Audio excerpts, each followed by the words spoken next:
The first time my phone rang at 1:12 a.m., I ignored it.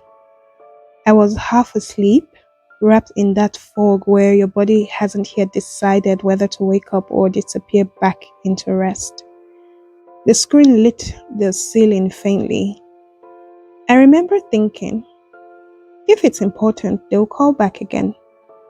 It rang again. Same vibration, same dull insistence. I turned over, annoyed now, and squinted at the screen. Incoming call. Me. Not my name, not my phone, just my own number. For a moment, I laughed.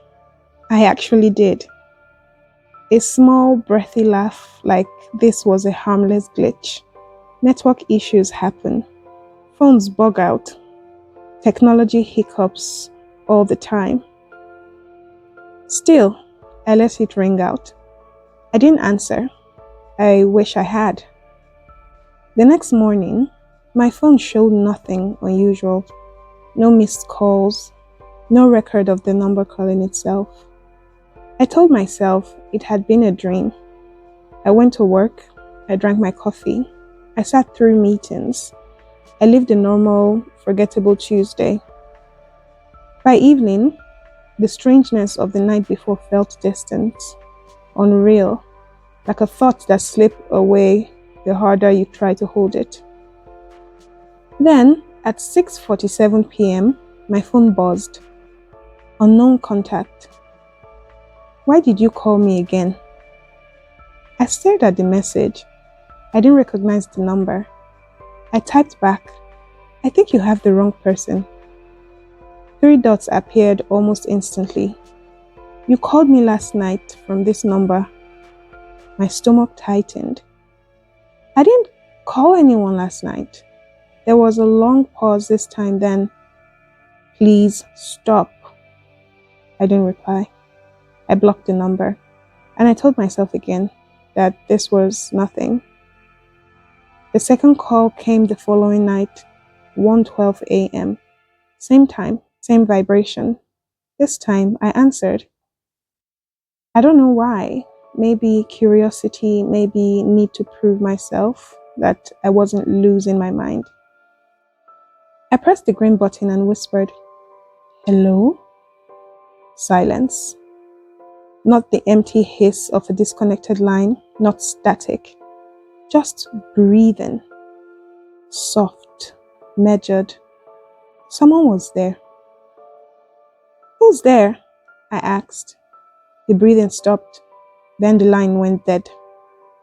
I sat up in bed, heart racing, my phone suddenly heavy in my hand. I checked the call log. Outgoing call, duration 30 seconds. To the same number that had messaged me earlier.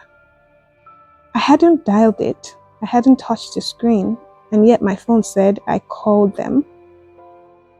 The messages started after that, from different numbers, different names. Why are you doing this? Please leave me alone. You promised you'd stop. If this is some kind of joke, it's not funny anymore. Each time, the accusation was the same. I called them. I texted them. I had said things I would never say. One man sent screenshots. My number, my profile picture, my name, and messages that made my skin crawl. You ruin everything you touch. You deserve what's coming. I know where you live. I felt sick. I checked my phone obsessively. I changed my password. I contacted my network provider. They told me nothing looked wrong. No duplicate SIM, no suspicious activity. Sometimes people spoof numbers, the representative said casually.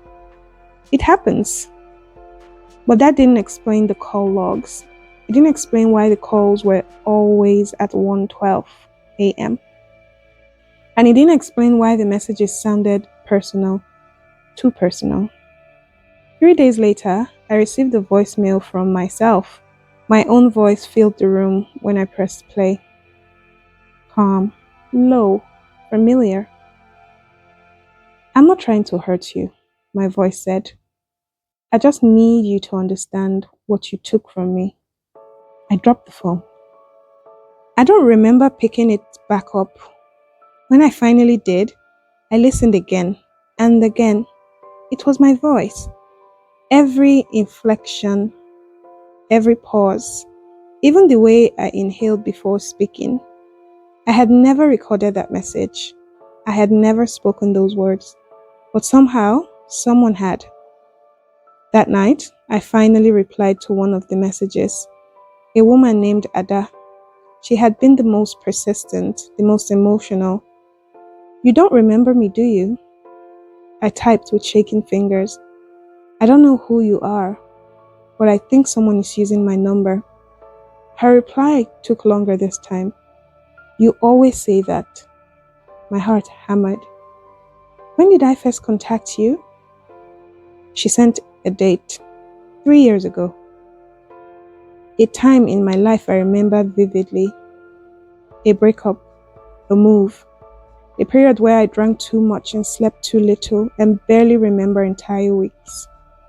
You called me every night, she wrote. Sometimes you cried, sometimes you were angry, sometimes you just listened to me breathe. I felt cold. You told me things you said you'd never told anyone else. I wanted to deny it. I wanted to say it was impossible. Instead, I asked the question I'd been avoiding. Why did you stop responding to me? Her reply came immediately. Because you told me to. You said if I ever contacted you again, you'd make me regret it. The truth came together slowly, painfully. Someone had accessed my phone years ago, not remotely, not digitally, physically.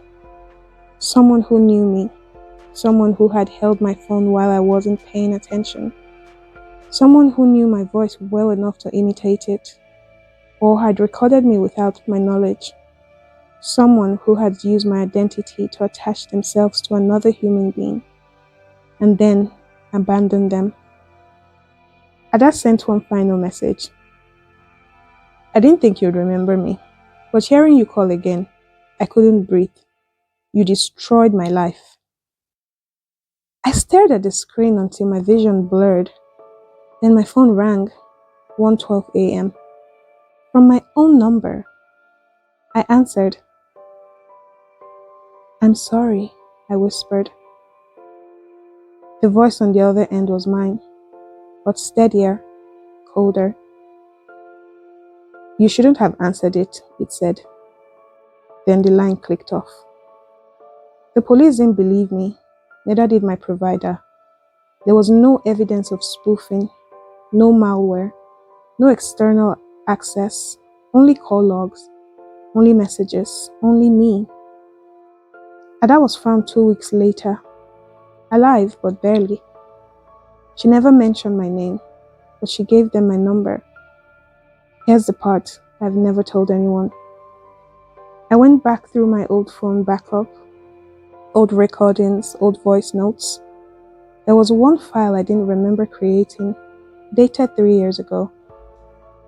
I pressed play and heard myself practicing, repeating phrases, adjusting tone, learning how to sound calm, learning how to sound convincing.